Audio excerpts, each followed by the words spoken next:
Hey, hello, Modifian. I know it's been, what, 3 weeks since my last stream, and I actually haven't even painted since then. But I wanted to give you guys a little bit more fun to look at. Ah, there she is, Modifian, the one and only.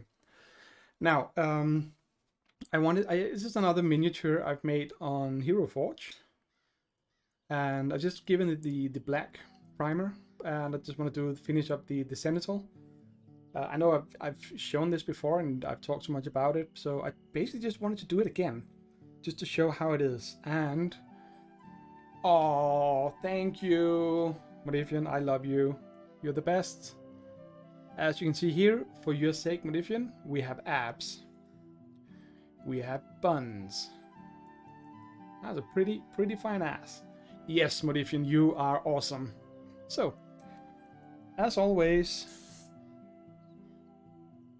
when doing airbrushing, just let out a little bit before, so you get all the sort of stuff, I don't know, the gunk out of it. I actually cleaned this completely today, with the result that I can now push forward the needle about 3 millimeters longer than before. H? Tuckus. What is Tuckus?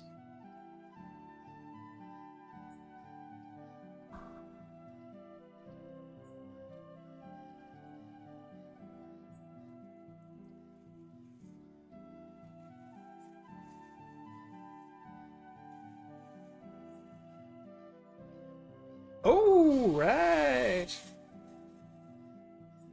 I'm guessing that is where a certain sort of English word comes into place, starting with T and ending with Yushi, or Ushi.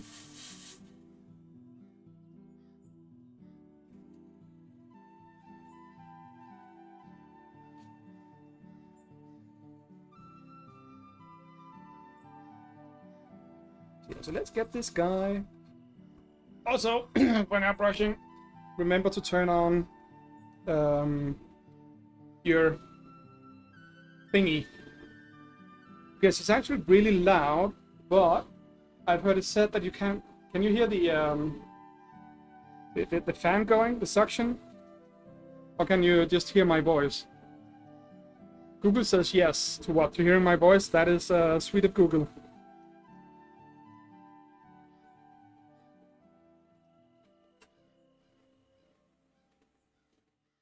Yeah. No, that's okay, so my voice distorted. Okay, so some kind of filter is probably picking it up, but I had both the compressor for the airbrush going and the ventilation in the spray booth. However, I am almost done, so we should be good. In just a little bit, just need to clean out the gun a little bit. And there goes the fan. Compressor should start any moment now. So, I have to say I'm really impressed with the microphone and probably also the software. Hi, Emily. We just finished playing around with the airbrush and the spray booth. Let's get the camera out of the way. See if I will just solve that a little bit. Again, I really like this spray booth. And also knock my miniature on the floor. That is that's a thing pro painters do all the time. So anyway, I just like this box. It's just so handy. So how bad is it? Well, the sword didn't break, his arm didn't break, his nose didn't break. I would say that it qualifies as acceptable. So, almost ready. Now you also get to see all of my mess on the table here. As I said to Modifian before, I haven't actually painted in quite a while. 3 weeks to be exact. And I also haven't really haven't done any streaming, haven't really done any painting. I actually took Easter vacation. For me was actually full vacation from everything. And also the backdrop, the cloth you can see over there, is currently in quarantine for two reasons. One, having the backdrop completely messes up the lighting, and even now, just the fact that it's there does weird things to the light and the camera compensation and all those things. So I probably need to either use the white or the green backdrop to see if that helps. Otherwise, I need someone with a lot of knowledge with lighting to help me out with this. So you get to see the mess that is my bookshelves. So anyway, let's get cracking on this little dude here.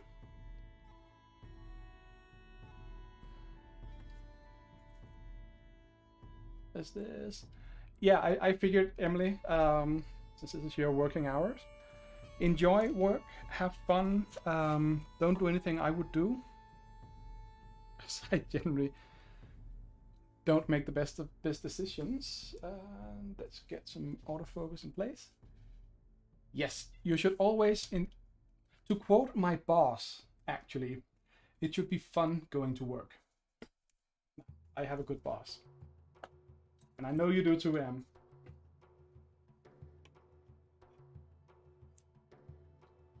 Oh, Em, before you go, I upgraded the lid on my wet palette, obviously. This is definitely my favorite sticker of all your stickers.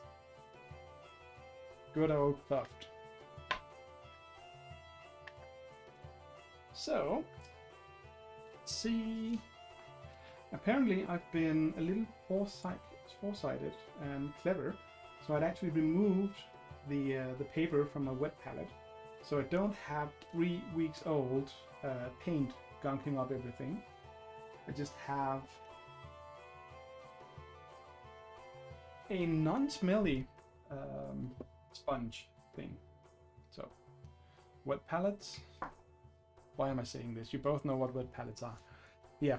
So Modifian, I really need to ask you a question about Thuft.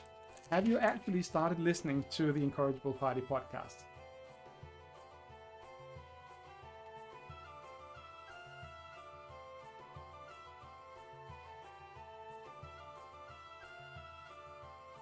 You should, because then you would know who Thuft is and why Thuft is one of my favorite characters of all times.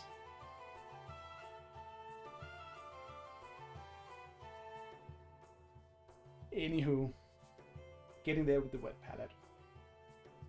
Just need to make the paper nice and wet, and we should be good to go. Yeah.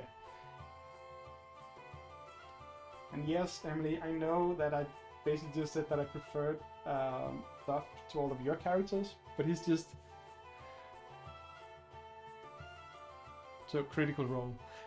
To be honest, I have not seen a lot of Critical Role for various reasons, or listened to it or anything like that. It is as it is. But Thuft is the best, as Emily says. This. Oh no.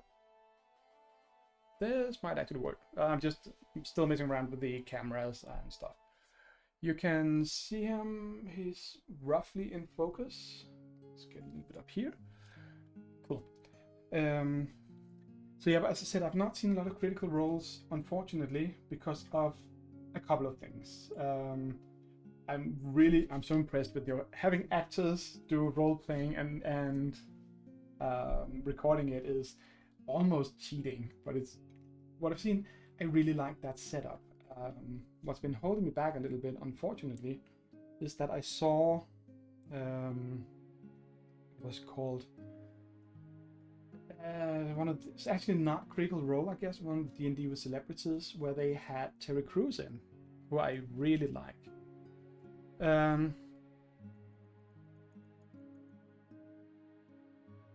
and Modifian D, that one thing. Oh, AJ! the German AJ, thank you for dropping by. I hope you're doing great.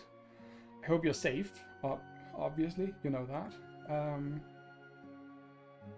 Yeah. Yeah, Emily. Do you actually know, Emily, who has the most hours of content? You or Critical Role? But anyway, I actually saw a video. I think it was Matt Colville. Might have been him. Might be someone else. Who did a talk on the Matt Mercer effect and what it's done for D&D. Because you're absolutely right, Modifian. A lot of people go, oh my god, I cannot beat Matt's voice acting and plots and all that. And basically, it doesn't really matter if you can or not. It's not the issue. Nice to hear that.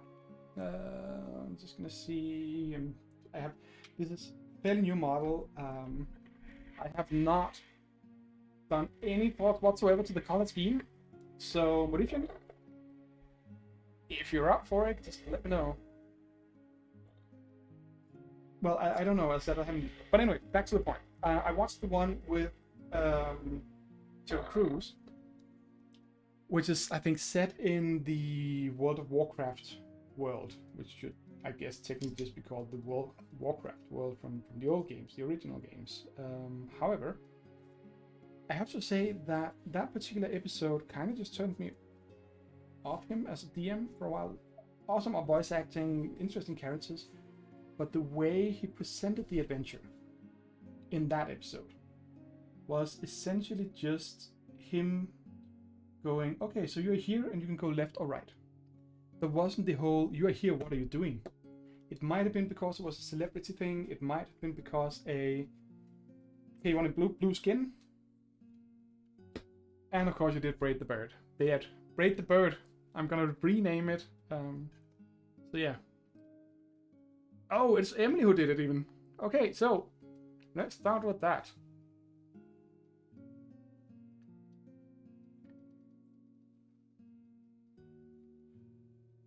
Let's do this so I can actually talk.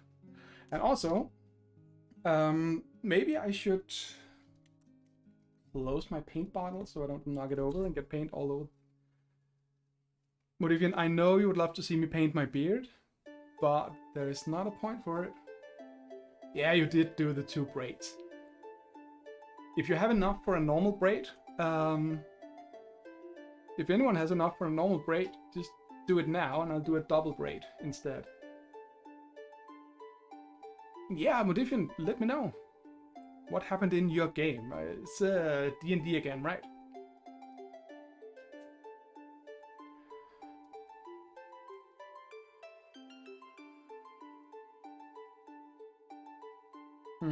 So, Modifian says that the DM did an Easter aside. I'm thinking one shot. And they're rolling a dice when they find the Easter eggs, and one is an egg mimic, and you rolled a tame animal, and now you have an egg mimic pet. So you have a tame mimic shaped like an Easter egg, which is kind of odd because mimics should, I guess, be able to just change form all the time. Also, I actually, to be honest, I don't get what all the fuss about mimics is all about.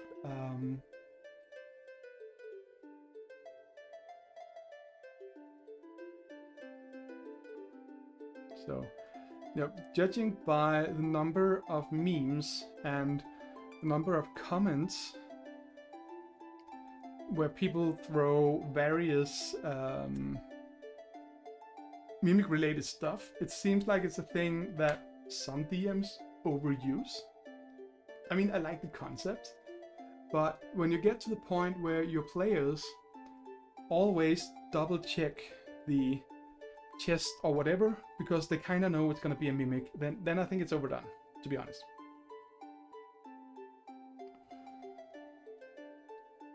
Now, but see, Modifian, this is where you're wrong. You could not have had a chicken as a pet because chickens are not allowed to keep other chickens as pets.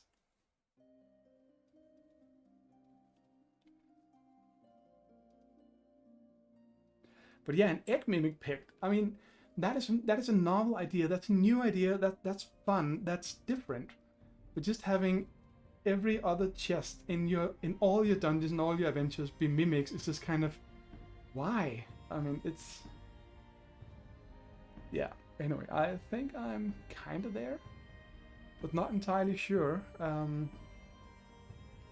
I haven't practiced this since I did the double braid last time with Ifyan, so bear with me.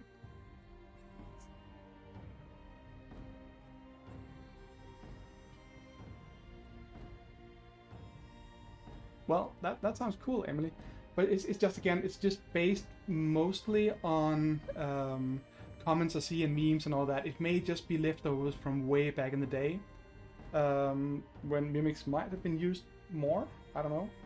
But it just strikes me as when people start talking about how they can use a warlock as a mimic detector, because you can just try to cast Eldritch Blast on the chest, and Eldritch Blast requires that you target a creature. That means if it fizzles, then it's not a mimic. But if it goes off, the chest is a mimic. And then when we get to that point, there are too many mimics posing as chests. Yeah, but there's so many other iconic things. I mean, yeah, dragons and beholders show up frequently. Are we satisfied with this? So, yeah.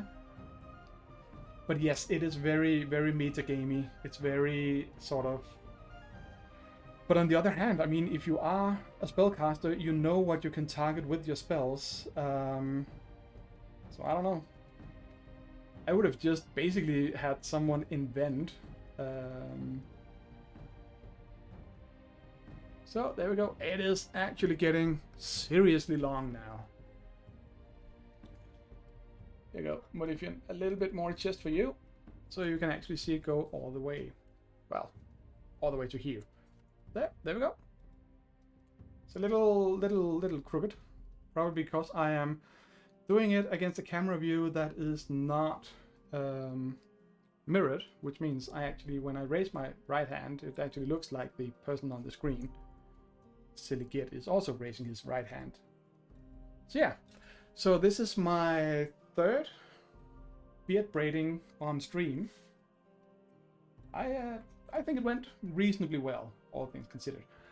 But Modifian, you said blue, and I do know that I have a choose a color as a redeemable thing, but since I've been away for 3 weeks, I am going to let you all have free color choices.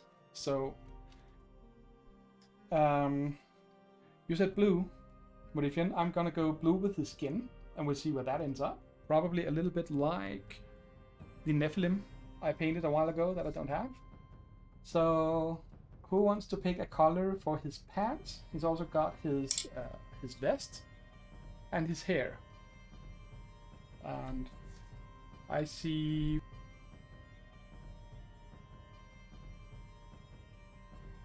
Sorry.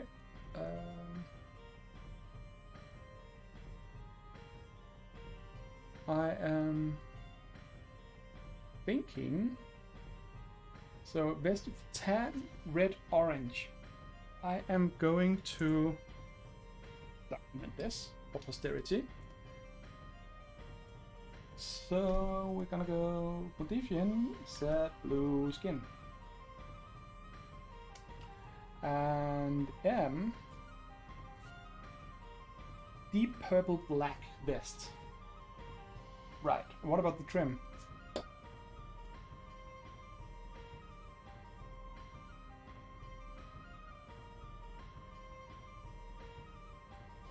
Deep purple black vest.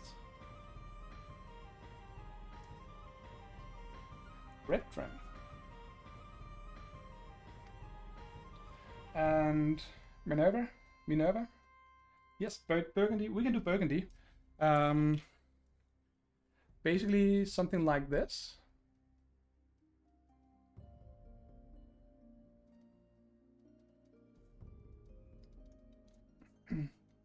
Deeper than that even. Okay, so sure. I will try to go for that. It is... Yeah, it actually catches it quite well. It's a little bit more, sort of less vibrant actually here. But yeah, I'm gonna try and do it a little bit deeper than that. if I can. And so Minerva, anything for the pants. And then I cheated and looked in the viewers, so I know that a certain dragon is also watching. So give us a color for the shoes or hair. No, sorry, the hair. We're missing the hair. So do the hair and the shoes. Dragon. Lurking dragon.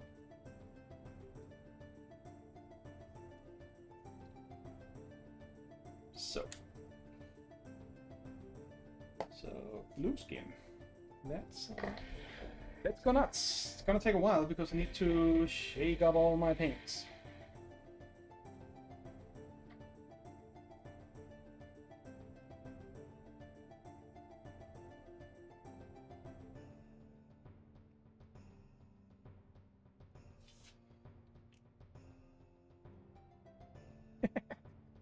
Yeah, you should. Thanks for stopping by.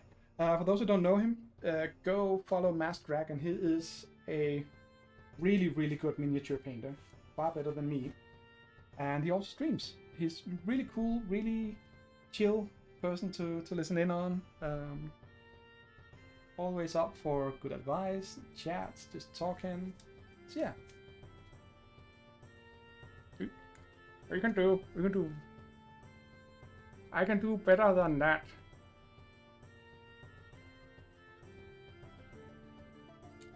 I think. Yeah, there you go. Stop giving me hints about how to use the software I'm used to use. Well, you're welcome. I mean, it's well deserved. So yeah. I think last time was actually the first time I really did something that I've sort of intuitively known about for a long time, but always didn't do because I couldn't really control it. And that is loading paint onto wet brushes instead of dry brushes. Not dry brushing dry brushes, but dry haired brushes. And instead of spending time mixing water or thinner into your paints on your palette, just make the tip of your brush wet. It takes a little bit of sort of fiddling to realize, to figure out how much water you actually need in the brush. Pants dark yellow. Cool. And fire orange for the hair. So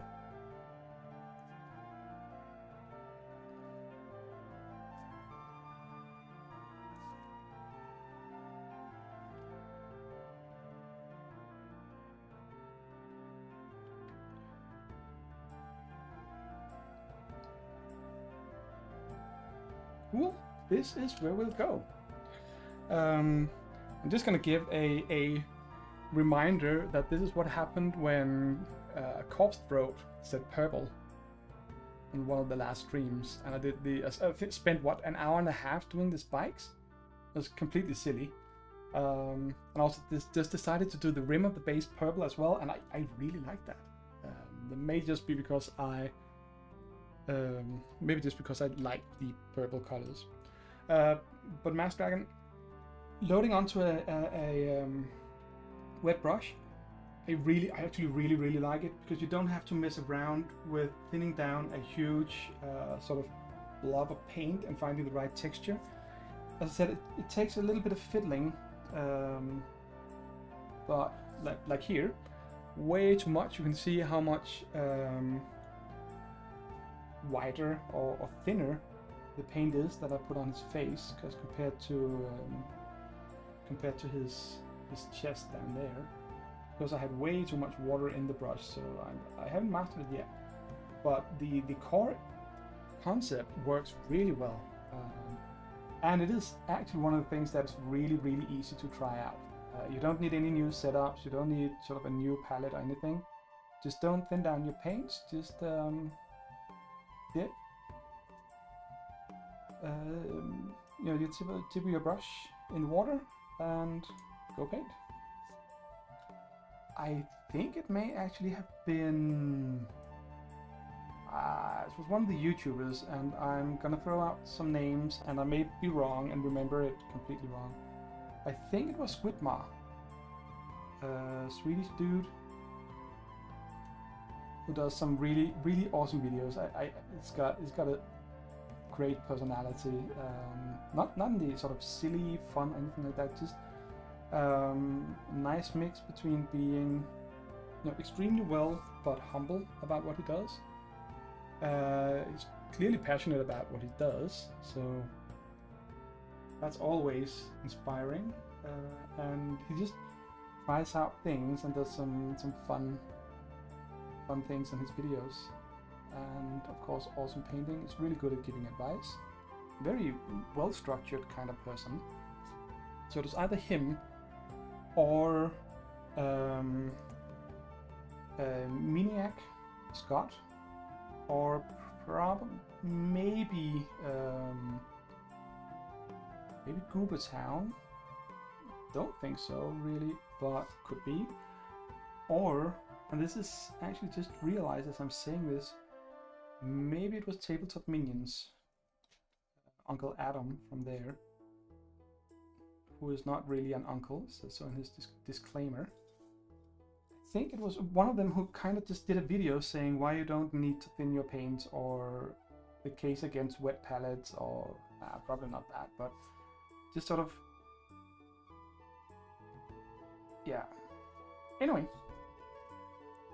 I've come to really like it also because it's a lot faster to set up and leaves less of a mess on your palette. There we go.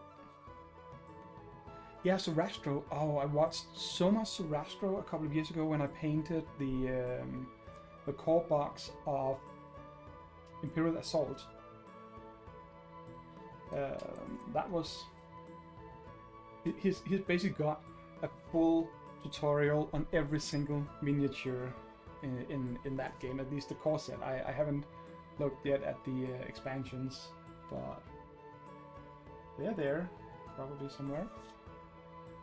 So yeah, Surastro, another awesome dude. And I recently came across, I should be a lot better at maybe linking to some of these people. She's called Leop. I can't remember. That's embarrassing. But she also has especially some really good advice for beginners, and she's very talented. And she has a cat that drops by once in a while. I mean, cats on stream is awesome. Oh, that's cool. Glad to hear you having success of both following Surastro, which is cool, but also on your commission works. That is really sweet. I'm happy for you that it's going well. Okay, that sword is clearly in the way with how I move my fingers. Doesn't matter. So, anywho, speaking of cats, as some of you know, for the last couple of months, I've actually been trying to find some new cats, preferably kittens, because kittens are cute, but also because I kind of want to bond with them right from an early age, so to really get, you know, under their skin. Latest update is that the market for cats in Denmark is basically completely dried up. The guesses, unfortunately, is that people have been working from home for a really long time due to the coronavirus, the pandemic. And then people go, oh, I need someone to keep me company here. And they get a cat or a dog or whatever. And well, what they do with them long term, we don't know yet. But I'm really scared and afraid that they might just go, you know, in a few months' time when the corona, you know, the vaccines are out and can return to a less working from home kind of life, then I am really honestly afraid that a lot of these cats and dogs are gonna be returned to shelters or end up in shelters simply because people forgot to think about what a commitment it is. Exactly the, oh no, I have no time now. Yeah, quarantine puppies, exactly. So, you know, after realizing, I mean, it's so crazy that I found on Den Blå Avis, which is a Danish site for, you know, buying and selling, started out as used things, and I wouldn't really call it a kitten a used thing, but it of course ended up including dogs and cats and all that. So anyway, on that side, I saw an ad with normal cats. There was no race to them at all. Awesome looking kittens, really cute, really adorable, but just your average house cat. And I got to give it to the woman who had them up for adoption. She was honest and said that she charged, I think it was 4,000 Danish kroners per kitten, and wrote in the ad that yes, it is a high price, but that is how the market is right now. And the thing is that I am pretty sure that she got them all handed off because the ad disappeared. Not immediately. That would have made me go, oh, she missed some kind of thing, or people flamed her away or whatever. No, but it was up for just over a week and it was gone. Also, I have not cleaned this model properly, so I'm just gonna do a small surgical procedure here to remove his sixth finger. Nothing against people with 6 fingers. That is Inigo Montoya's deal. But this particular dude, it's not wrong. Oh, the other AJ. Thanks for lurking. Oh, you're building. Shh. Oh, I won't tell him then. Then I won't repeat what you're saying. And I hope he's not. I'm guessing he's at work.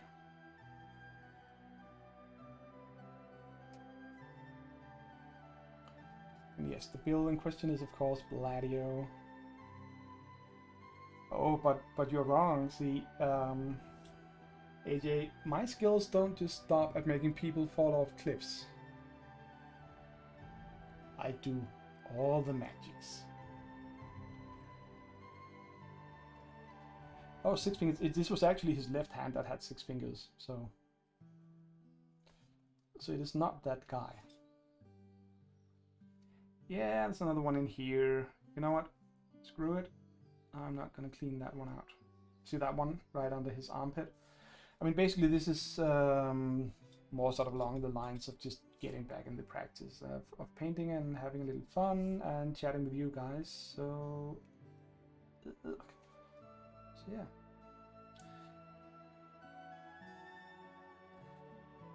So no, but I mean, all the cats. Back to the cats. Why do I get so distracted all the time? You would almost think that I'm a cat. Well, I can hope, can I? It is very, very nice color. It is the electric blue from Vallejo. I'm just gonna call them Vallejo because I know that's completely wrong, and let's just be done with it. But it is really nice, and it's actually covering really, really well. A lot better than I think it usually does. So I'm gonna give credit for that to the wet brush technique. Let's call it that. Let's make it a thing.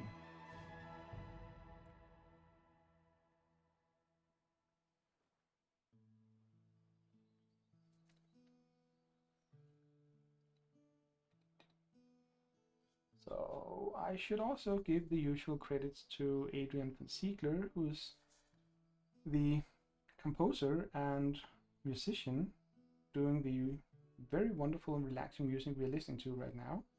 It's a what was it, Swiss guy? I thought it was German at some point, but he's Swiss, and allows people to use his music for free on streams or non-profit projects. There's a lot more details. Thank you, Modifian, for banning. He was a dragon, but Yes, there's a very epic Celtic vibe to his music. I actually think we're listening to one of his Celtic collection um, songs, tunes. But it is, and it's fantastic. So anyway, that was Blueskin done.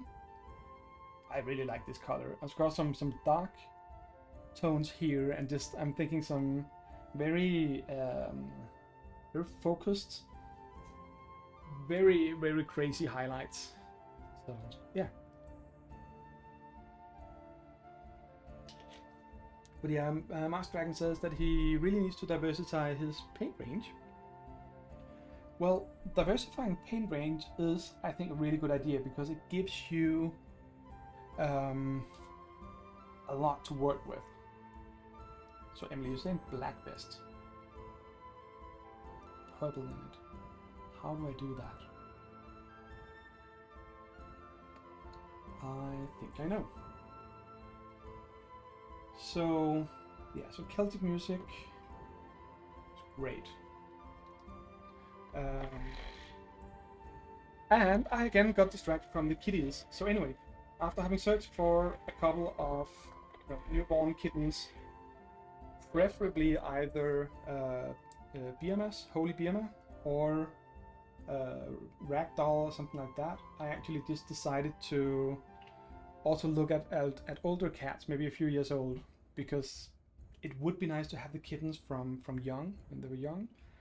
But at the same time, what I really also want is just to have some nice cats, have some life. I mean, I really don't want to have to potty train kittens or have all the mess when they grow up and need to be neutralized in various forms and the changes they go through there.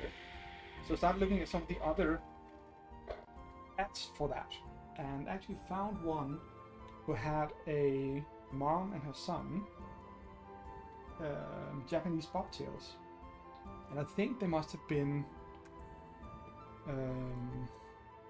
show cats. I know they were show cats, and so they had the pedigree, and they had the all of that, the family tree and all of that. They both neutered or neutralized.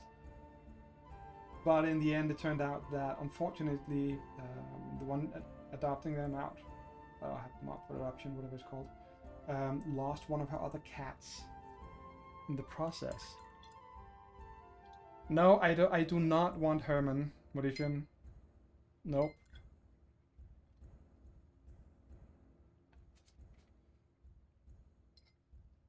Now, Herman is Mauritian's cat, one of the two cats they have. Hey, Corpse! Oh, thank you for the resub. I appreciate it. So yeah, I really appreciate it. No, but anyway, I was looking around for older cats, and so the Japanese bobtails didn't happen. She lost one of her other cats and couldn't make herself give away the other ones. So yeah, it makes perfect sense, but well, it is what it is. But now, yesterday and today, I've talked to someone who took in a couple of kittens from a mom they used to take in. It's one of the it's not such a shelter. They have sort of a rescue cat assistance, cat rescue thing, and they took in a fairly young cat in the fall, 6 months or so ago, and the owner of that cat then came back to them and said, turns out she was pregnant. I've got some kittens I can't have. So they took on the kittens as well, and now the kittens need to go. And it was actually originally the plan that the woman who has them now should have kept the sister of the two, but they've grown so attached that she feels it would be wrong to just give one of them away, and she can't keep both of them, unfortunately. So I'm going up this Sunday to have a look at them.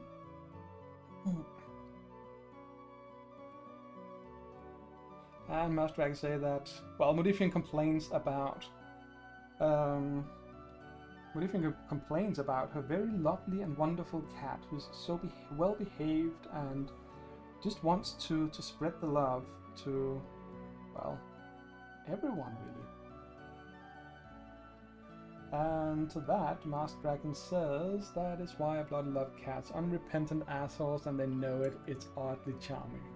It is indeed. I mean, yeah. So thanks, Emily. Yeah, fingers crossed. And what I really like about these people here, the way they've gone about it, is that they're very open and just basically say this is about finding the right home for the cats, and they want to find.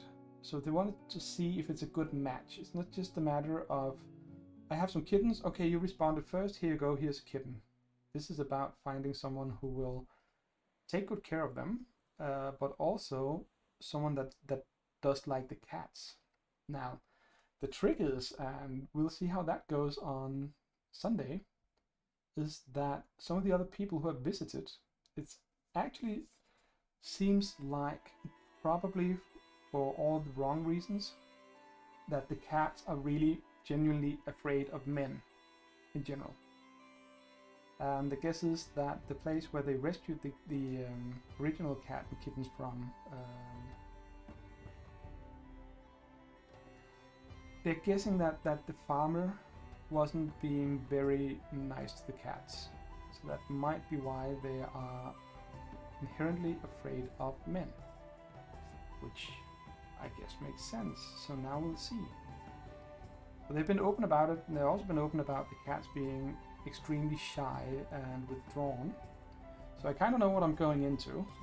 It's basically a couple of weeks, months, years of just slowly winning their trust. And yeah, maybe my beard will win them over, but you never know. I'm hoping, of course. So yeah. So anyway, this Sunday, we'll see how it goes.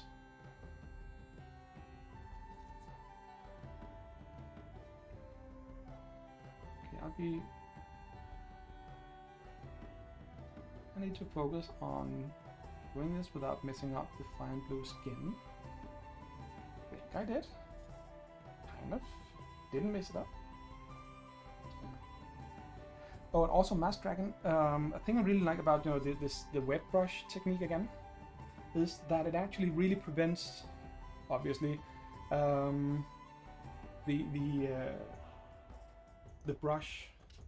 wet brush technique.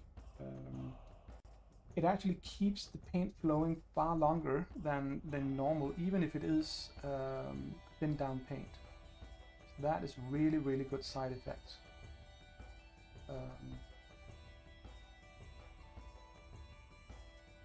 Yeah, so I mean, just I highly recommend trying it out. So my beard is braided like that, Modifian says. Put some ribbons in it and you got yourself a cat toy. Yes, but if there's one thing I really don't want the cats to learn, it is that my beard is a toy. Because Modifian, how do cats normally treat their toys?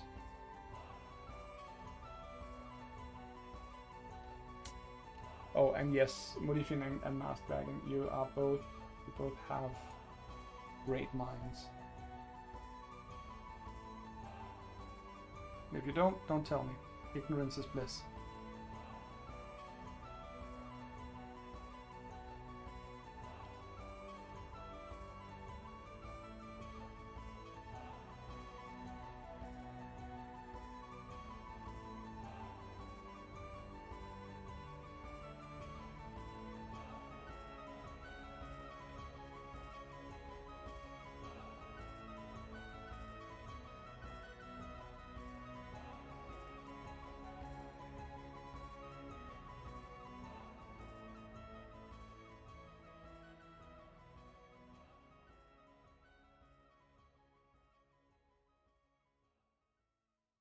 So,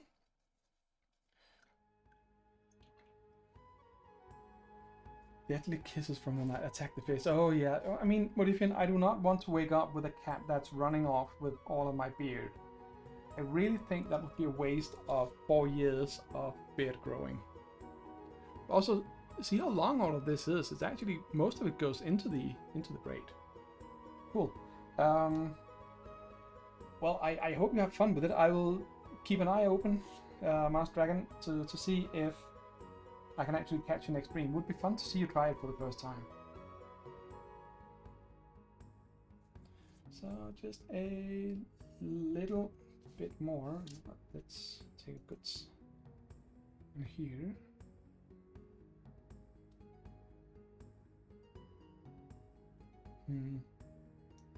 So yeah. So yeah, I hope the cats are working. So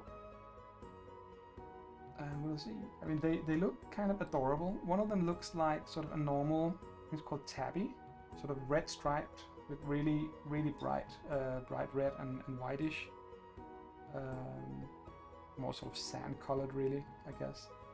And the other one is, I think it's called calico, when they have all different kinds of colors all over the place.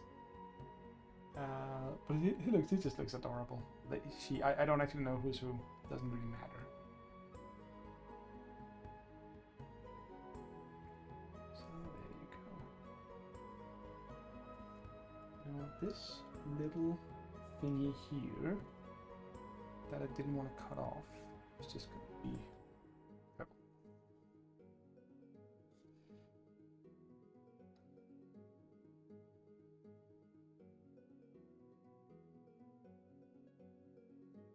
Okay, so for a dark yellow pants.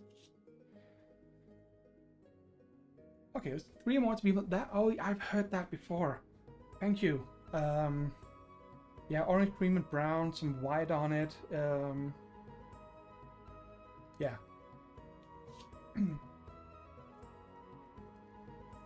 Okay, so and then would make sense that the male cat is the red and white striped. So on to some red trim on the vest. We're gonna do that as fine details later on. Wait, no, we're not. No, we're not. We're actually doing it now because might as well.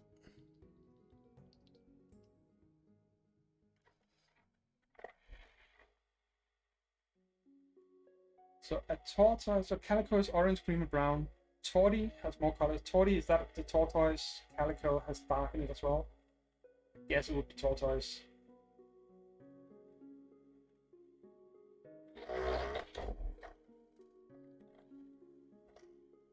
So now, Master Dragon, for paint range diversity, I found this red after reading some reviews on it, and it is simply the best red color of red paint I've ever used for miniature painting.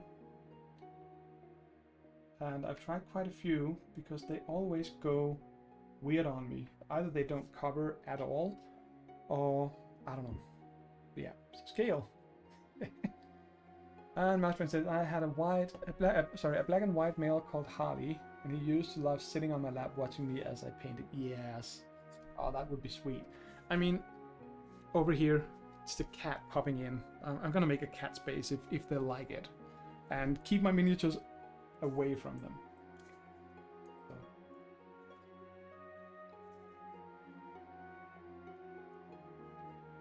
So, because I just realized that if I do this with the red, thin down just a little bit too much. This should actually, with a layer or two, we should be good to go for the trim and making that nice and dark.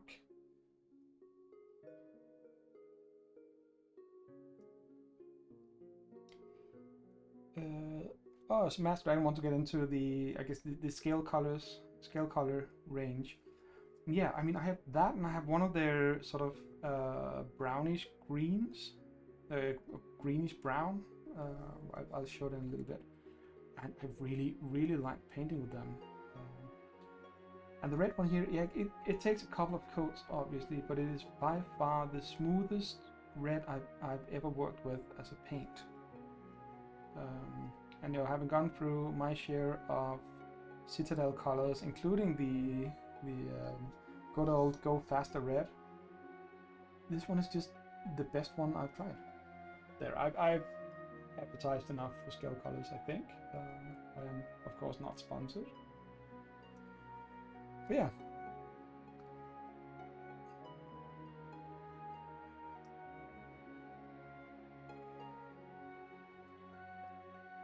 Yeah, I figured that if Emily wanted a dark burgundy trim on the vests, then painting the red directly over the dark purple might be a good idea. Since I'll be shading all of it with black anyway, then I think we might be onto something.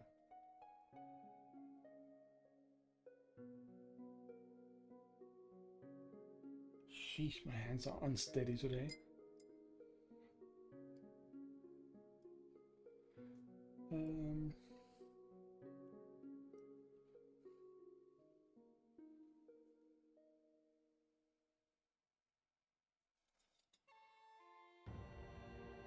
Oh, this is not the day for doing fine details.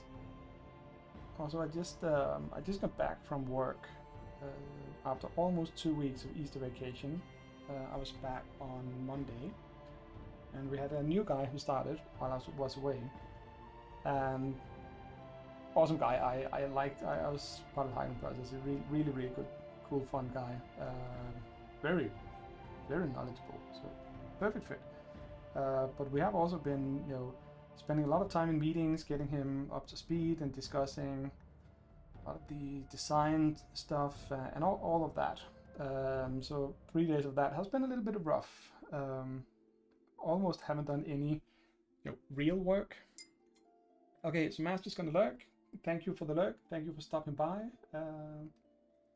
Yeah, you'll see how it is. I'll post images in the Discord, all the Discords. So no, but 3 days of almost non-stop meetings is kind of wearing down my brain quite a bit. So yeah, so painting a little tonight really seemed like the thing to do.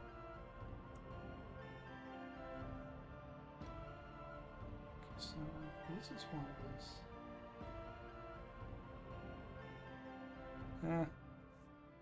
I'm just painting by the seat of my pants here. Kind of.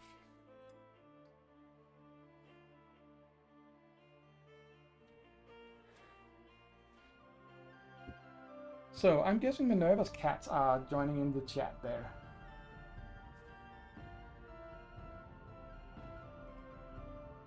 Minerva has some really wonderful cats. One of them has the interesting story that a common friend, or shared friend, used to have that cat, but when they couldn't have it anymore, Minerva took it over and brought it with her to Germany from Denmark, and now it lives down there.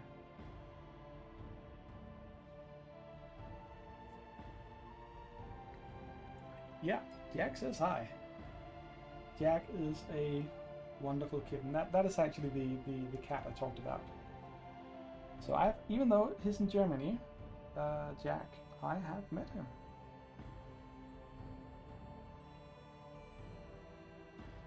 Yeah, sorry about not being better at showing off the miniature. I'm just actually trying to paint it, It's another thing, paint, I used to do. So bad reference to an old series of jokes. Yeah, Jag is wonderful. He's a good kid, and I'm glad you have him, considering that you mostly holed up at home. So yeah.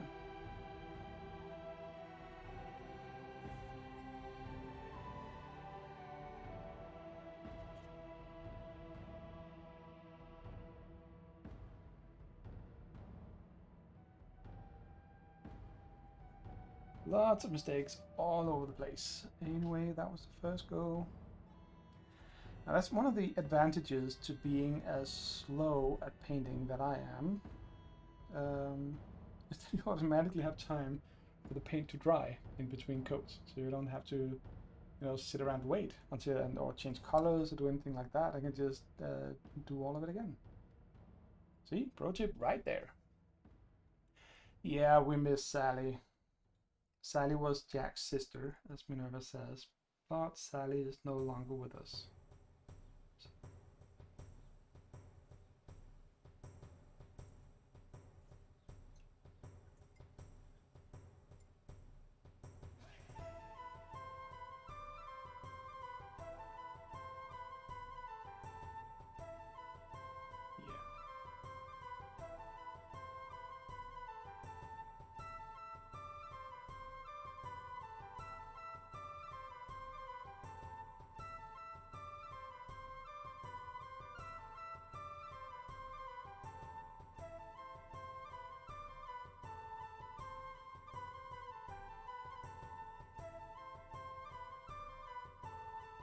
So, painting. What else? Oh yeah, I also got some ideas for new projects that I'd really like to dig into soon. One of them is, as if I don't have enough projects. One thing I've been thinking about for a long time now is creating some book nooks, as they're called, which are basically small dioramas, but built as a kind of a book support. So you have smaller, sort of, a book's width box where the diorama and the scene is built in the depth, sort of into the bookcase, and just have this one standing there. And I think that would be a really, really nice thing to do, to use to, work with the terrain modeling that I also like to do from time to time. And use that for a very specific purpose. It's been years since I've done a good diorama. And then having it on a bookshelf seems like a good idea. And also, it would be the perfect place to use one of the, I can't remember the serial numbers, what, ESP 8260 or something like that, which is a type of LEDs, light emitting diodes, that are addressable individually. So what you do is you basically just string them up in a long chain, not string them up like that. And Emily, I don't know which scene to make yet. I have some ideas. I just wanna play around with it. Maybe do some Malifaux inspired stuff, nitty gritty, grease and engines kind of thing. Kind of steampunky, horror-ish, but no. So back to the LEDs. Basically, just put them on a long string, and whenever an LED sees a certain signal coming down on this bus, the serial line, it will read the next value and pass on the rest, or a certain probably some start stop, so they know when to begin again. Or no, actually, it probably doesn't. Probably just need to have a break or whatever. Anyway, that's beside the point. So basically, what you can do is you just have this long string of full RGB color LEDs, and you can just send out a stream of values, and they will light up just like that in all the colors of the rainbow, without all the mess of having like a matrix or high detailed communication or anything like that. It's really, really simple.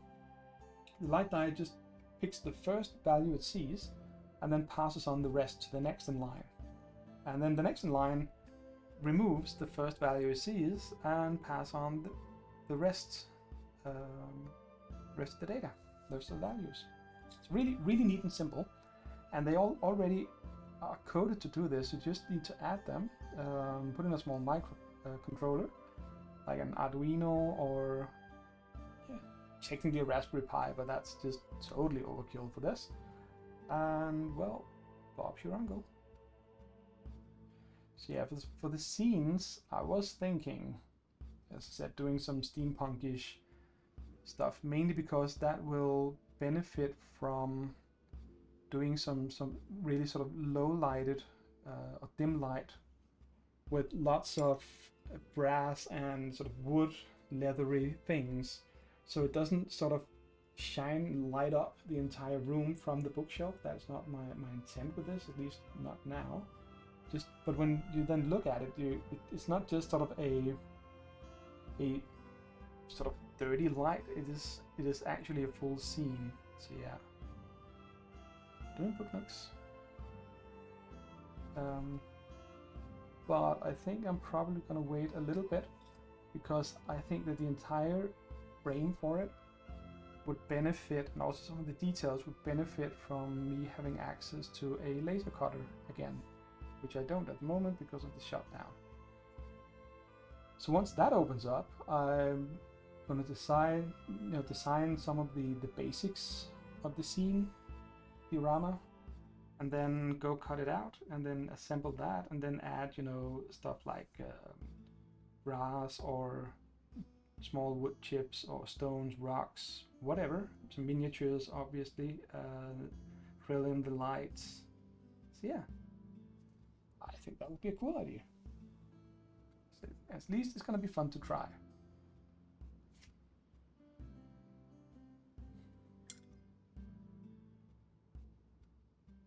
So I think this is gonna get darker, Emily. Quite a bit darker actually.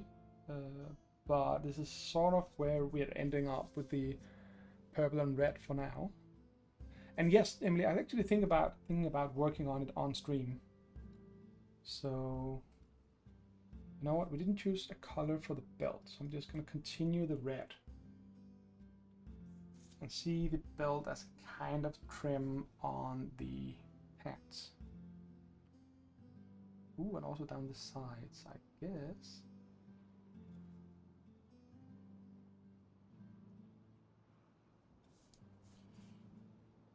Yeah, working on it on stream, because mainly, I mean, a lot of it would, I think, work well on stream.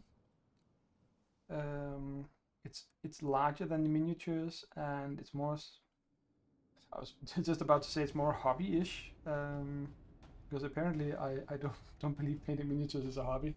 Of course I do, just kidding. But yeah.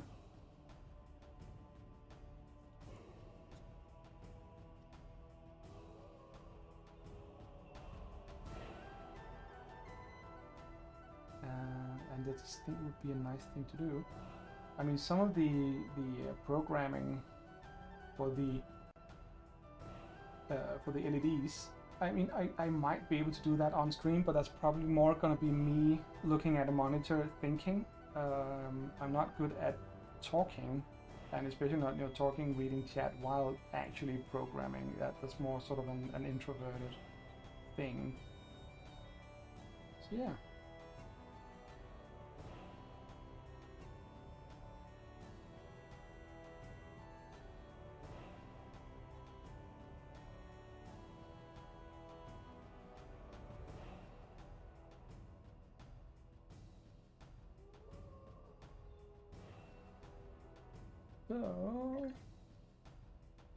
So yeah, but again, it's gonna be a little while, because I want to do the shell itself, which is basically gonna be about this wide, this tall, and then however deep you need it. Just doing that in thin MDF sheets, and I've tried cutting it out by hand. I've tried cutting out cardboard by hand. I always mess it up. So instead of spending hour after hour trying to fix those mistakes and make it look nice, and then going off measurements and all that, I'm basically just going to do the easy thing, draw it up in whatever tool I use, probably Inkscape again, and then just cut it out on a laser cutter.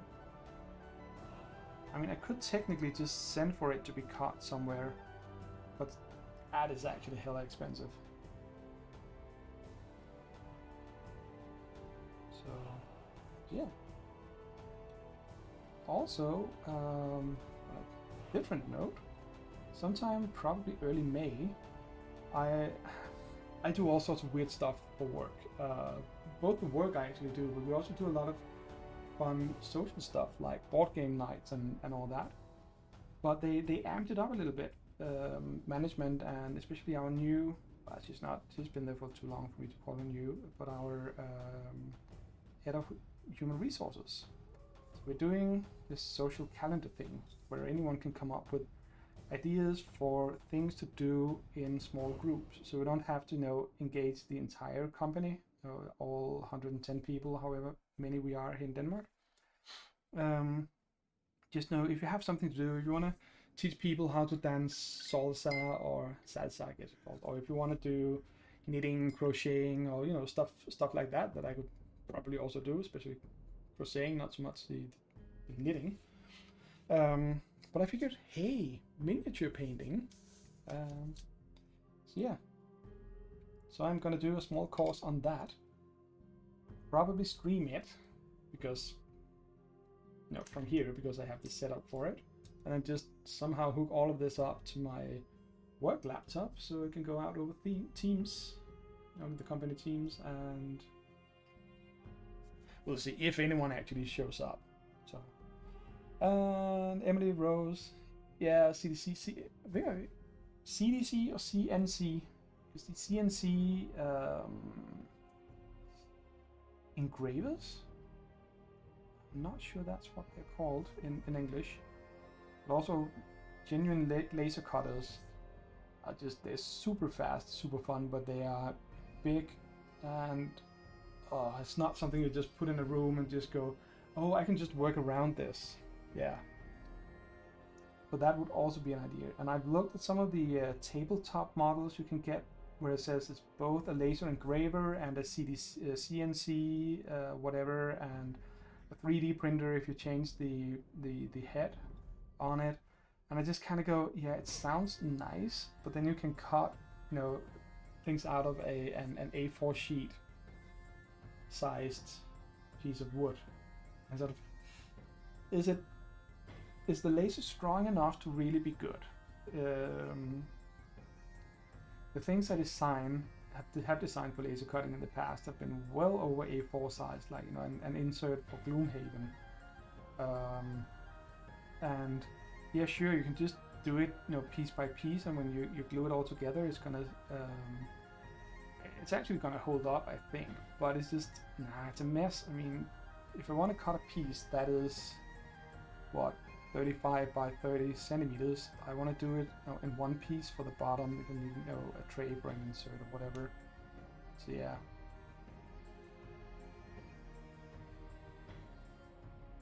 But hey, what do you know? I mean, just the tabletop models are cheap enough that it might be interesting to get one, but at the same time it's still a lot of money to just spend on something that I'm pretty sure I would find limiting. But hey, who knows? They might actually work. I should probably do some more research before I make a decision.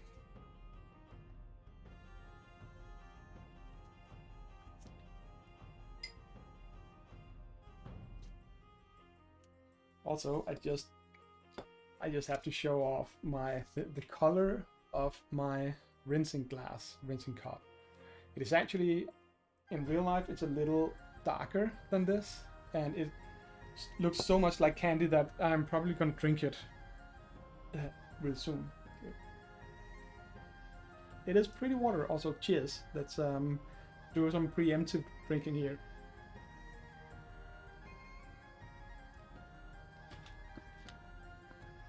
Yeah.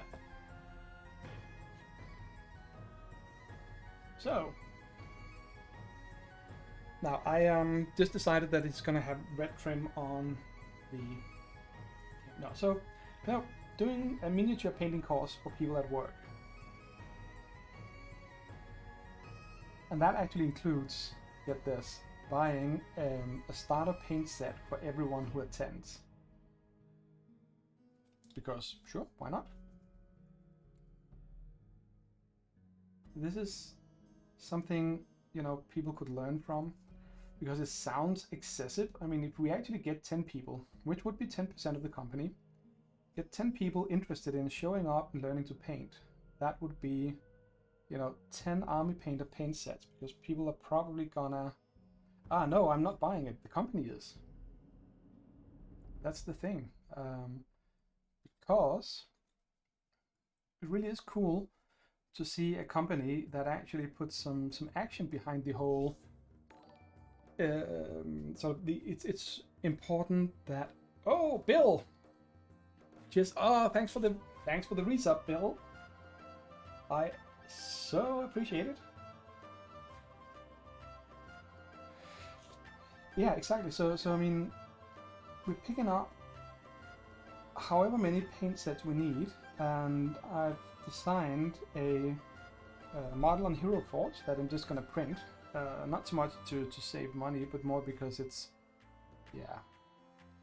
Then we can all have the same model, and I get a little bit more practice with the 3D printer and designing things in Hero Forge and all that. And this one was actually the first draft from Hero Forge, but I didn't like a couple of things about the way he stands and all that, so I reshuffled him a little bit, and yeah, that's it. So I haven't done any of the original ones. Oh yeah, Bill. It was actually Emily who did the braid thing. So that was the first half hour of my stream. So, a little bit more red in here.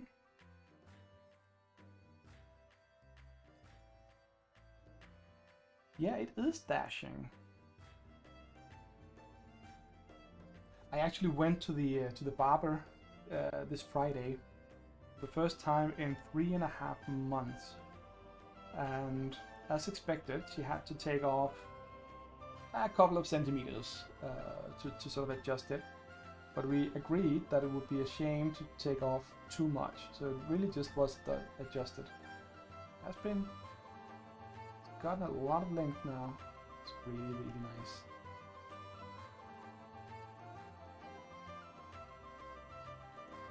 Oh, Bill, by the way, I wrote that I died from basically terror and nightmares in Sunday Sea yesterday, and immediately after that, because I hadn't really adjusted to not having the same amount of money and, you know, upgrades for my ship and all that, I immediately lost my next captain, my third, and I think also the next one after that. So that was 2 dead captains in a row. 3 actually, the one I've been playing with for a long time. And then I started up a new captain, but got to keep the chart, so I'm redoing all of that, re-exploring everything, and I'm just taking it nice and quiet and trying to earn a little bit of money on just trade routes, so I may be able to do what people suggest, which is getting a bigger ship. Okay, so it's buffering. So Bill, you're on bad network, but hey, better to have a bad network than no network, I guess. So yeah, so those are the pants. There, done. Perfect commission. That would be $10,000. No? Guess not. So what's next? We have the dark yellow pants. Yellow, yellow, yellow, yellow, yellow, yellow, yellow, yellow. Dark yellow pants. Now, it is tempting to go for the you cannot see the difference, but the gold yellow here is a lot, it's a lot more orangey, deep orange, but it could also, now get this, what about going in this direction? Because we had a request for a somewhat mustardy color. So we could go in this direction and just see where we go from there.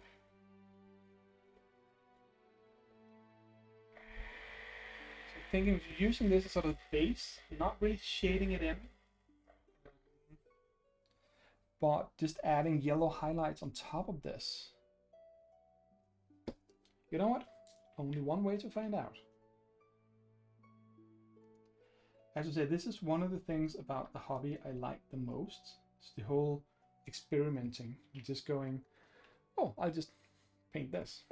And I think one of the keys to actually start doing that is to paint miniatures where you don't go, oh, I'm going to use this in a game, this has to be perfect. I mean, these ones here again, we're bringing these out. This is the Malifaux, the family crew, with Perdita and some of the other people from there. And I want them to look good, or at least decent enough. I don't want to do weird, funky shit. I mean, I did do the green hair, but that was now after thinking that it would actually work. I have some of the other dudes, probably seen them all before. The Pistoleros here, again the same color scheme. You know, a lot of brown, because they're not advertising themselves really. But then of course we have my test orc. Did we ever find a name for him? I'm just doing random things on him and painting over and over and over and over and airbrushing and painting more and messing him up. And then we have someone like, well, this dude here. I really love the Citadel easy assembly models, because they're so simple to work with and they are really well detailed, and they are so great. And we're gonna take the purple guy out here. That's right, we call him Bo. So this guy, I'm just using these to test out techniques. The main thing on this guy here was actually highlighting the skin, but also his pants, especially his buttocks. So if I just put him up here, I mean, you can see this is over exaggerated highlights on the buttocks, and I'm inspired for that by stage makeup, which is by no means good looking makeup, but it works at the distance. So, I mean, if he's standing over here, you can see where his butt crack is, basically. Yeah, I said it, Modifian, go have fun. You can see sort of the lines in his muscles and all of that when he's on the table. I'm not going for Golden Demon awards or anything like that. I leave that to other people. I'm not doing commission painting for others where they paint me. I'm just trying out the things. And this is why someone like this, again, I'm not really going to use him for anything. Oh, I miss playing games with you, Modifian. We need to start role playing again really, really soon. So we can mess up other people's lives. Or one of us could be a DM. How do you think that would work, Modifian? Would we be able to handle the power?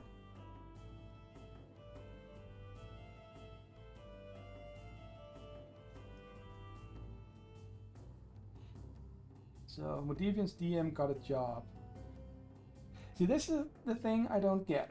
People go, oh, now I have a job, I don't have time to DM. And I kind of just go, yeah, I've had a job. Well, with the exception of when I was at school, university, I've had a job all the time when I was DMing, you know, minus the occasional, you know, few weeks or a month here and there. So DMing while having a job is just sort of, yeah, that's just what you do. I mean, yeah, but the thing about power, Modifian, and remember this, kids, this is an important lesson right here. Remember that all power corrupts. Absolute power is even more fun. Remember that.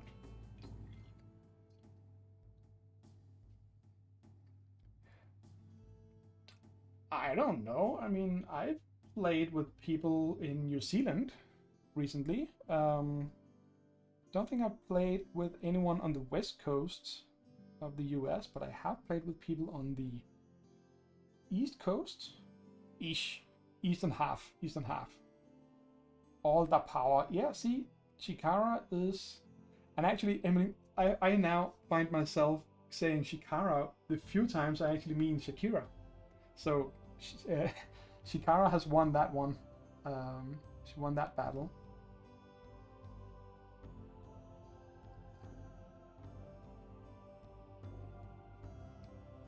Ooh, this wet brush technique just makes the paint flows so nice and smooth. It's almost just sort of a meditative experience right there in itself, just looking at it. Almost sensual, really.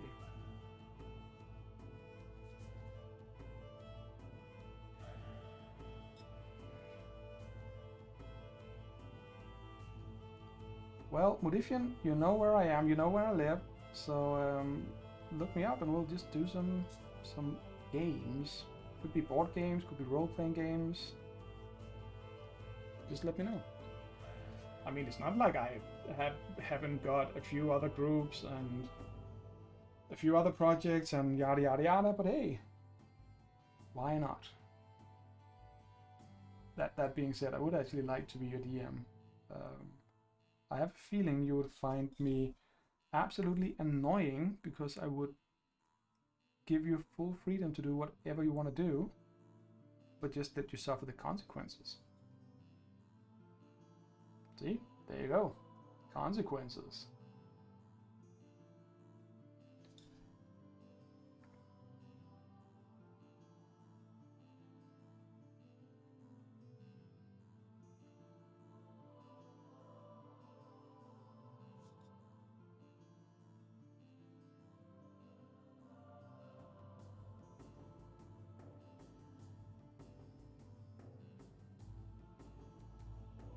Why am I painting? I mean, the rest of the model I painted really quickly, and now I have a nice paint that flows so gently off the brush, and it's taken me forever to paint his pants. That was just odd. Odd realizations for $200.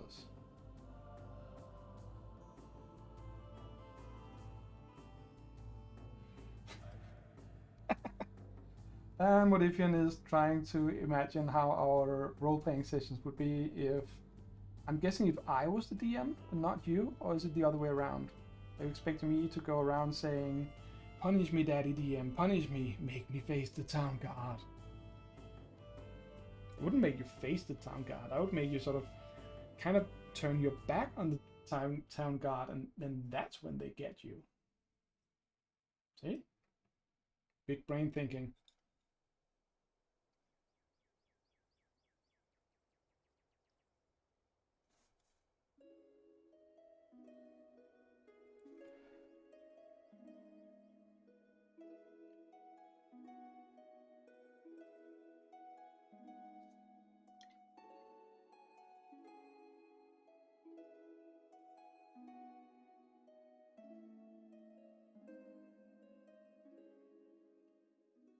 Did the music just stop?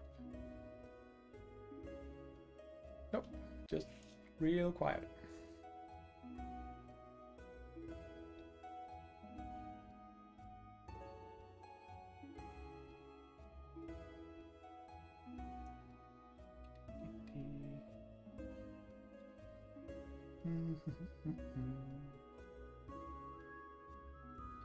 Somebody, if we were to play role-playing games, what style of game would you like? Sort of fantasy-ish, future, steampunk? He looks straight from Sinbad. It is not far off. I did design him with, especially, you know, Sinbad. I remember the old Sinbad tales from when I was a kid. I don't know what he's called in English other than Sinbad. He was called Sinbad Søfaren in Danish, which means the seafarer. So I kind of grew up with those stories, or I did grow up with those stories, but I also used him to, it's a little bit of an inspiration from Prince of Persia, which was a game that when I saw the first one back in the, I'm gonna say early 90s here, it completely blew me away, because what this guy had done was, I believe, a single dude who had made it more or less, you know, at home in his garage. He had done full-on motion capture and used it to generate the sprites for a 2D game, which meant that all the animations in the game, you know, he was climbing, he was jumping, all of that just looked so smooth and natural, and just set it apart from everything I'd ever seen at that point, and this was way before 3D graphics and all that, and they've come a long way and done an amazing job with motion capture and blending animations into each other and all of that. But seeing this game at a point where the other highlights were, I think maybe Wolfenstein 3D had just come out,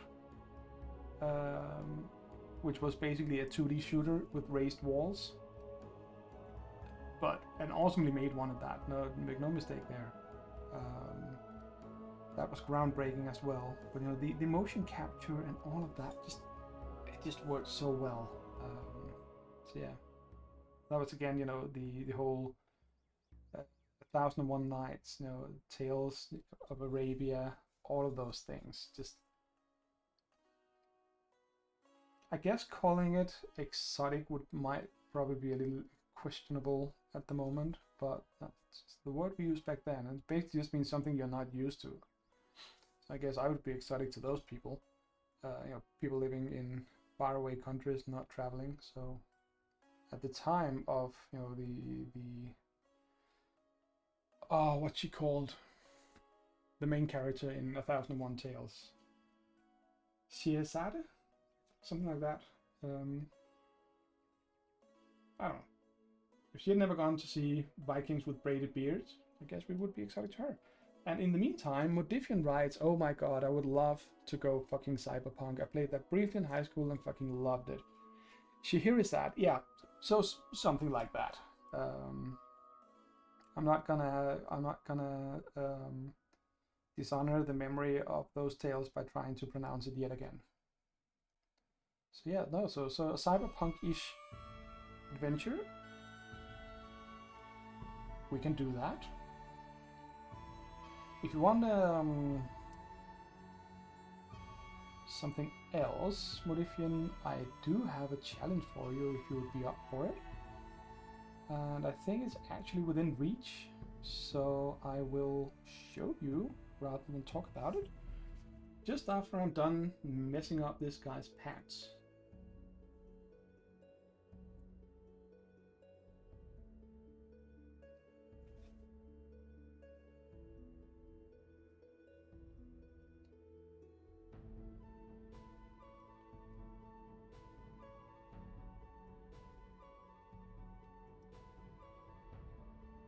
Okay, so I just banged the magnifying glass, the lamp I use, and things look really weird seen through a wobbly magnifying glass.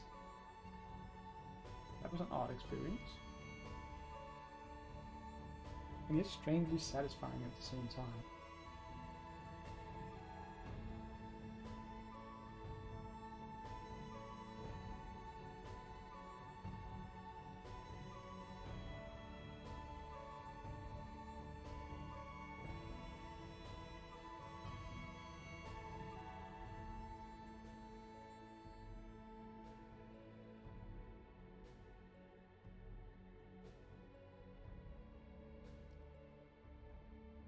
So,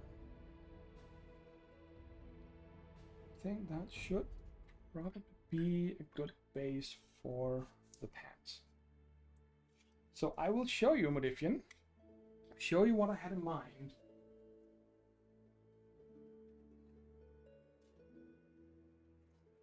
Something I got really cheap from one of the sell and buy stuff, role-playing groups on Facebook. Let's see. Do like this. There you go.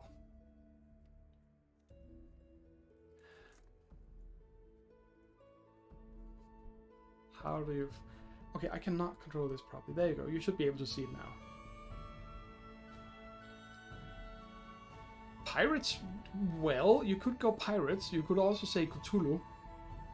But it is actually for 5th edition fantasy, so it's not cyberpunk. But it is all the Cthulhu, or Lovecraftian Cthulhu mythos Yeah, ancient ones, and so pirates, insane pirates with tentacles. That pretty much sums it up. Yeah, absolutely. So I am guessing that for this guy here, I'm actually gonna fix this down. You mishaps here and there. That. So if you want to do sort of fantasy, basically D&D with Cthulhu and friends.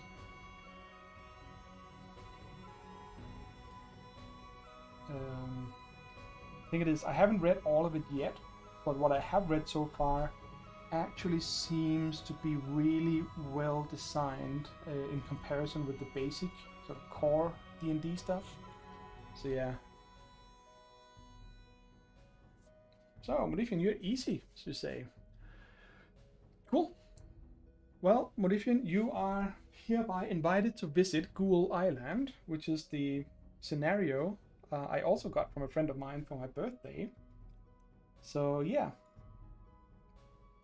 we'll make it happen somehow, someday, some point, whenever. Now the next thing I'm gonna do, because I'm gonna cut the stream not too far out in the future, is to do the hair, which Masked Dragon chose to be sort of an orangey yellow.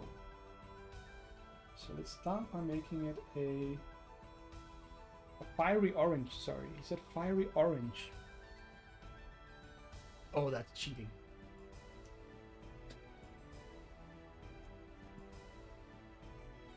That would be really just be cheating. Oh, your couple wedding anniversary is this summer. Yeah, I mean, at that point in summer, we should be able to meet when people have gotten vaccinated. That should be doable. Cool.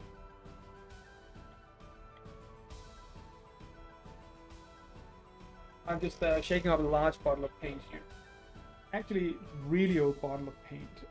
I got it when I got my airbrush back in 2014. The candy oranges, I really don't know how it's gonna work on his hair, but for airbrushing, these are super transparent paints. Maybe I can illustrate it over here, just blotting out something. There you go, that looks like sort of your normal average orange. But once I start pulling it out, don't know if you can see it, it just gets super wet, first of all. But it also just reveals a lot in between. I can do that if I just do over here. See how much color it gives on the white, but all of the text now shows through. This is fiery orange hair. I'm kind of thinking it works a little bit like a wash. I think it may be not really good enough for the way the hair is at the moment. So yeah, no, nah. I'm gonna give it some yellow first, and then I'm gonna do the orange thing. But yes, Modifian, when we can meet, garden party, your cover anniversary, send me a wish list, or you know what you'll be getting.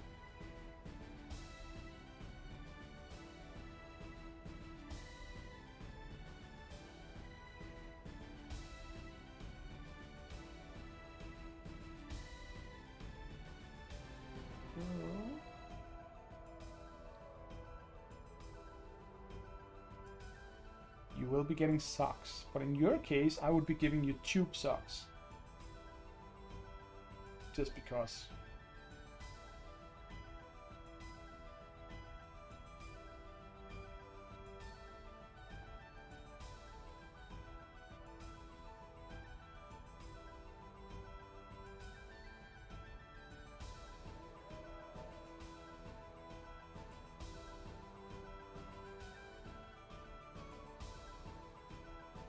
By the way, if you can remind me, other than the Forbidden Lands campaign, have we ever played role-playing games together? I don't think we have, do we?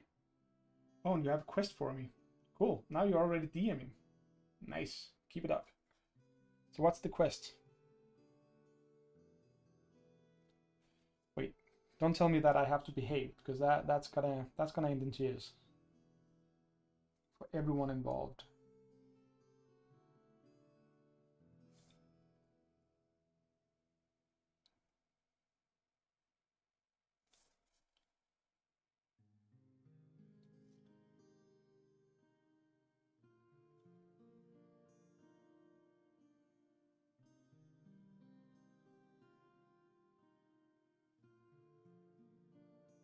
Okay, so we haven't played other role-playing games together. I thought as much, but just suddenly I just went, wait, did we? Maybe we did. So yeah, so what's the quest? Tell me. I need to know.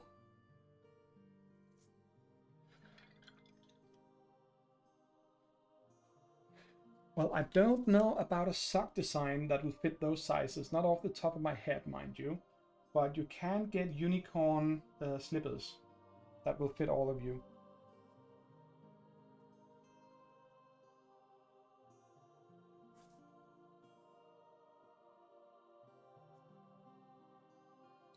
And also, why do you want me to wear the socks? Is this some kind of highly disturbing thing that I don't know about yet?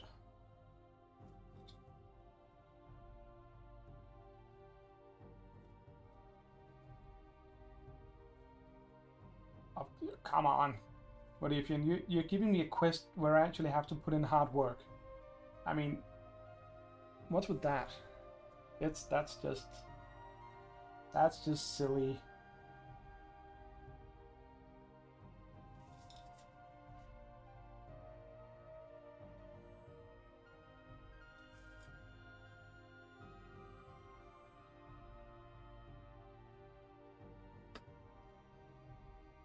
Why did that flow rather than glide?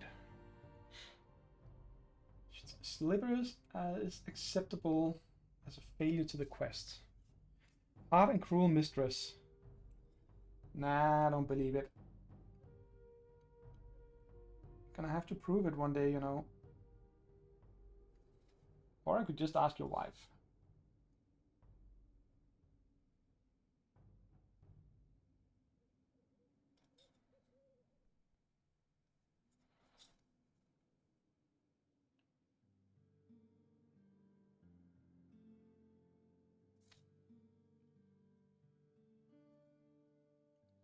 I got an idea for this hair that I've been meaning to try out ever since I saw it somewhere.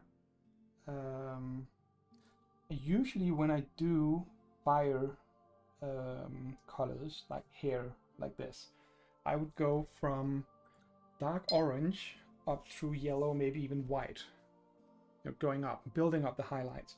But I saw someone doing the other way around when they had, you know, the yellow at the bottom and then went up to orange, so sort of the other way around. That is what we're going to try out with this dude here, because we can. But that also means that I kind of need to make the yellow actually be full-blown yellow, so it's going to need a few more layers. And cue that song from My Fair Lady in just a few more layers. His hair will all be yellow. It's the I'm getting married in the morning song. No, actually kind of the other way around. I guess it would be like if he had sort of the orangey, sorry, the yellowish hair, but had dyed it orange and then it grew out.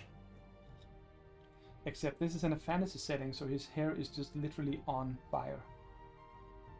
Because that's way cooler than dyeing your hair. Can you set hair on fire without it burning? I think that is the real question for science in 2021. Forget about vaccines and all that mess. Just make fiery hair that doesn't burn. Wait, I guess they did that more or less in the Hunger Games with her dress, a very lovely dress.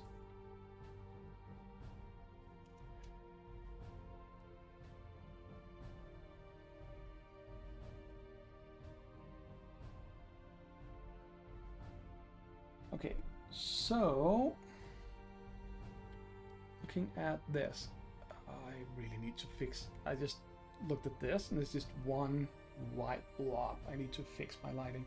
If any one of you is a lighting engineer, let me know because I need your help. So yeah, so that is that. Then I think what we're actually gonna do here, oh, we need the cuffs and the shoes. Bollocks. Shoes, leather things, brownish. I hate painting brown. I could go for metallic. Nah. I'll do them later. Now we're just gonna find our rusty old. Forget about that. I don't know if you can see it properly, but I can see it maybe just a little bit, the paint shaking around.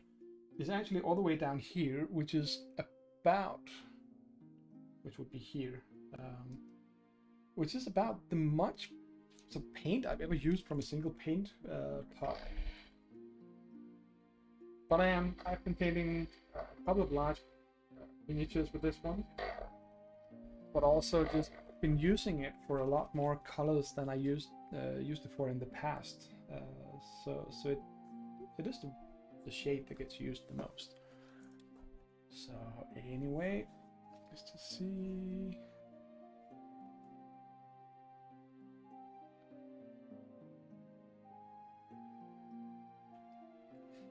So now this does not go in the hair, and that pot goes over there, otherwise I'll knock it over. I was gonna say again, but I think it was actually another. Maybe that's why there's paint missing in this one. Maybe it was the one I knocked over. On stream, I think it's actually clipped somewhere. So yeah. So we're gonna go full on nasty dark blue, black shaded skin on this guy here. It's gonna match his pointed ears. I don't even know if he's an elf or whatever he is. He's just this. Look, say if it's just this guy, you know? For those who've heard the original BBC Hitchhiker's Guide radio plays, if you haven't heard them, I highly recommend finding them and listening to them. That's good quality radio plays, friends. I haven't heard them in a couple of years. Probably I should do it again and read them. Not read them. Listen to them again. I also feel that I am beginning to be so tired that I'm messing up my English. And English is, as you know, not my main language, my first language. First language is Danish. So speaking English non-stop for almost 2 hours is,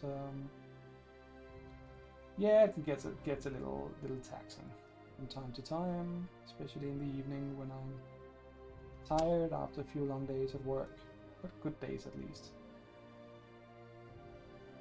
I don't mind long hard days as long as they're good days.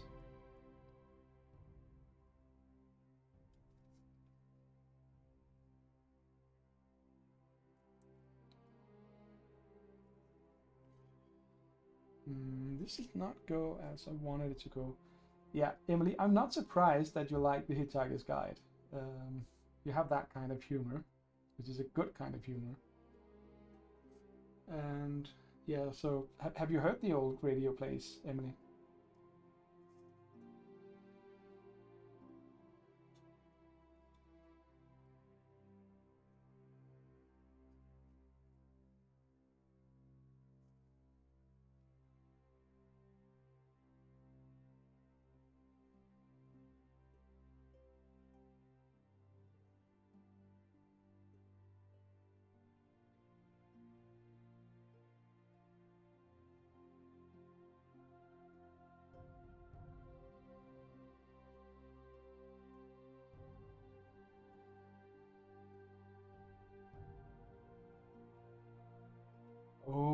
now you want to.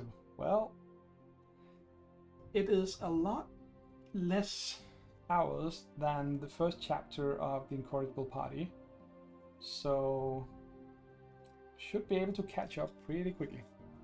At least you've seen the TV series. That's actually in many ways even more nerdy than having watched the listened to the radio play.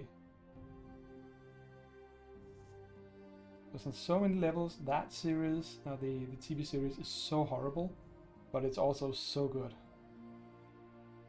I love the way they did Fort Prefect in the TV series.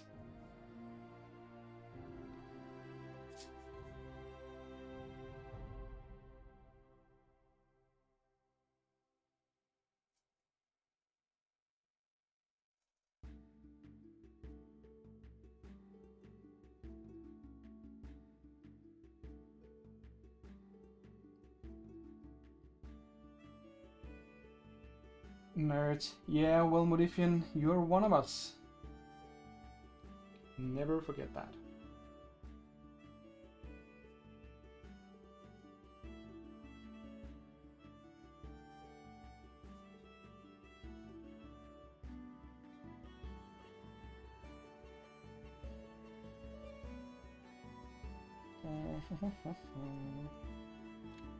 I am not too happy with this effect, but I'm not gonna do anything about it. I'm gonna fix this in post-production, also known as highlighting later on. I mean, basically gonna cover most of it with, you know, the blue again. Oh, welcome back, Bill. Meeting with a bigwig. Oh, but Bill, that's okay. I mean, bigwigs are also welcome here. Everyone's welcome. Just bring them. Just pop into the meeting, put your phone on the table and say, hey guys, we've got this guy joining. Back Bill. Yeah. But, you know, Back Bill, that leaves... Back Bill? Bilbo Baggins? I don't know. I'm just making random associations here. No, but if there is a Back Bill, is there also a Front Bill? Nah, I mean, it's never too late to begin. I mean, it's helpful to have a hobby in these times.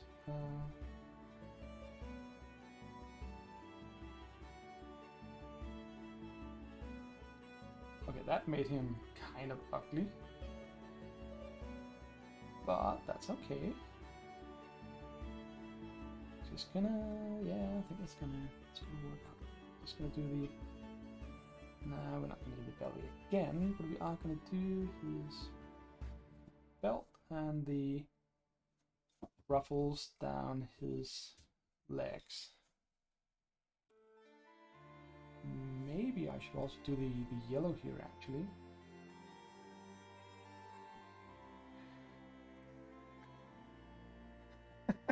You think so, Bill? You think a bigwig would be able to buy a what, $50 Canadian starter paint set and get cracking? Yeah. Speaking of, Bill, wasn't there something about you, or was it maybe mostly AJ painting miniatures at some point?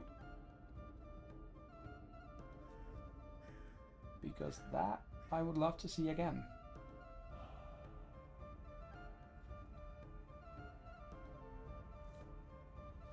Oh, I really want to do a black on the pants, but I think it's gonna be too.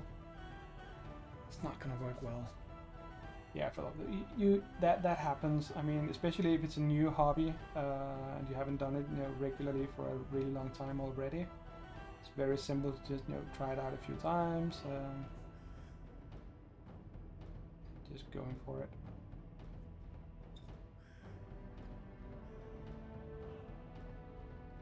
I mean, look at me, I haven't painted in 3 weeks, I think. That was mainly also because my Easter vacation was actually very vacation-y. Just to unwind quite a bit.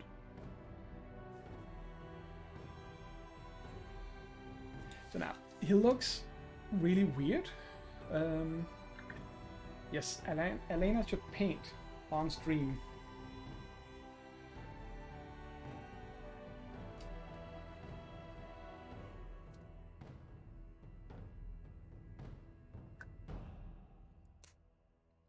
But I do want to go with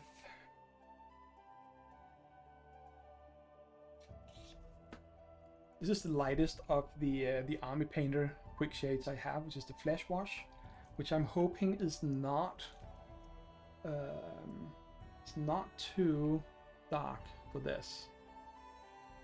But you never know. You never know.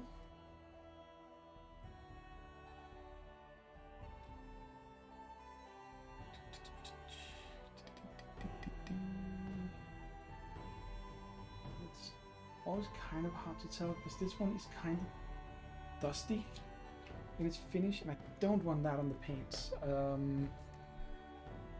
What have we got? What do we have? What do we have? I have so many other things here that we can play around with. Oh my, it's already 9 o'clock here, which is where I usually stop, but now I want to find the right tone, which I will include you in, because I'm maybe rude, but I'm not entirely rude. Now see, this one here is the very sort of muddied, dirty. You can kind of see how it's sort of gritty, whereas the other is more clear, but darker and greenish. So it's not going to be that. That was the sepia from Vallejo Vallejo. You know what I can't pronounce it properly.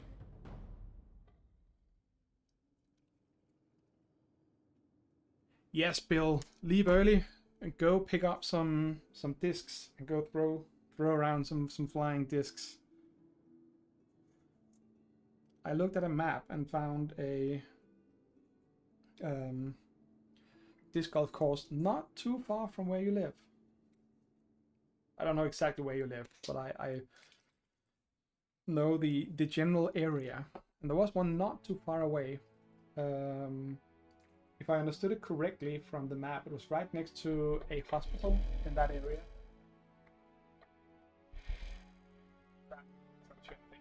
But then again, just go pick up the UDisc app for your phone and just do a search. It's got a map with all the, all the stuff, all the different. They're called courses in English. Scan. Learn to speak, damn it. So the next one here, very dark. I mean, so far the one in the middle there is probably the best bet. And that one was... yeah, that was the one of the Citadel shades. And this one here... oh, I think we have a winner. I do believe we have a winner here. That, you know, don't knock over the paint. Now that one there on his pants should make them slightly darker without making them look muddied, and then I can highlight it up again. Let's go for that. And once the pants are done here, oh yes, this works just like I wanted to. Once the pants are done, I am gonna be signing off, but not without trying to find someone to raid. So if some of you would like to look around to see who's online, we can do a quick raid afterwards. Go say hi to some lovely people. Maybe Corpse is playing Rocket League tonight. I think he does that every Wednesday. And also to everyone watching or lurking, please stick around for the raid. It's a nice way to show appreciation to other streamers. And I mean, I know I've learned a lot of interesting people, gotten to know a lot of interesting people by them raiding me. So stick around, you never know what you find. Yeah, Corpse, you're here. Are you, Corpse, you're still looking? I guess that means you're not playing Rocket League.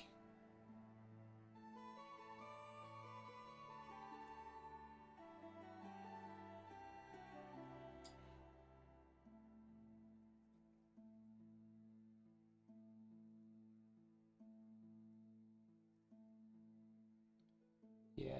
This is just what we needed.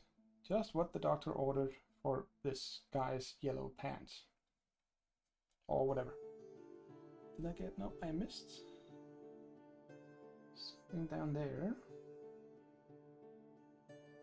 And I think we are good. I mean, this is one of the things that doesn't take too long. So Rex...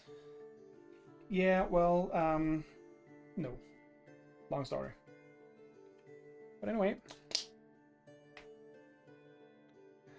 obviously I was gonna need to do the cuffs and the sword and his boots, shoes, whatever, and the plank here. That is actually sort of a 3D effect in the planks. Ooh, Commander Dante. I do not know who Dante is, so let's go give him a look. Doing dice bags. And now this is a thing, maybe some of you very talented and experienced streamers can tell me this. When I go on a raid, I do it from my browser window, because that's the only way I found to do it. And I see that my chat here in OBS changes, let's put him here, changes to showing the chat in new window, but I don't actually see the video feed and I don't get the audio, which means that whenever I join, I have to go start the stream and join the stream on my own first. And then, only then will I do the raid. And then, at that point, things just go a little hairy because my computer is a little stressed to get everything up and running. So usually 30 seconds behind on the other person's stream. But how do you actually get the video and audio feed so I can hear it without, re-joining their stream? Or maybe that's a question for another day. So, and usually because when I join, then people will ask stuff like, or say, "Hey, good to see you. What have you been doing?" And then I don't respond because I don't hear it. But anyway, I will try to get something working. For now, this has been another Wednesday of miniature painting. Don't be too worried that he looks really, really gritty on his otherwise nice blue skin. I'll fix that up when we're doing... okay, so basically, Bill, you're doing kind of the same as me. I'll fix all of the really dark, dirty parts, especially on his skin. I'll fix that with highlights, because most of it's going to be highlighted up again. But we'll do that next time. Maybe Sunday. Depends on how long it takes to go take a look at the cats. Otherwise, next Wednesday, I should be back for more miniature painting. In the meantime, I thank you all for joining. It has been a blast. And let's go see who we can raid.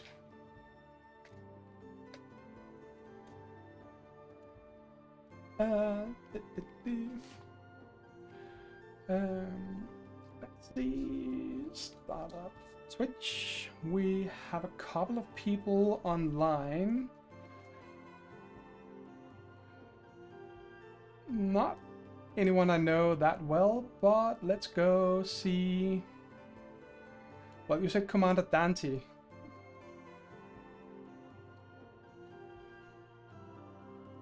So let's go here. Seems like a good idea.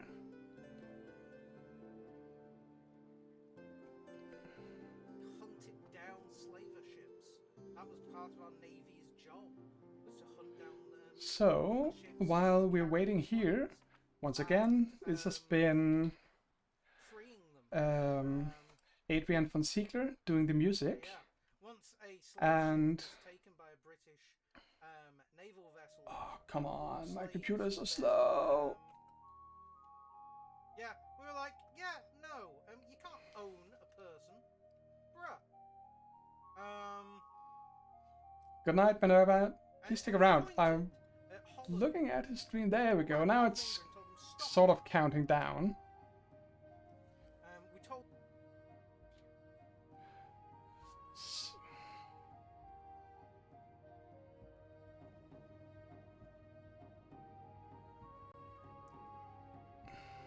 Okay, my machine is really, really, really slow. So, almost there. Thank you for being patient. I am looking at his channel now, so I can kind of see what he's up to. Looks great. Stay tuned. See you later.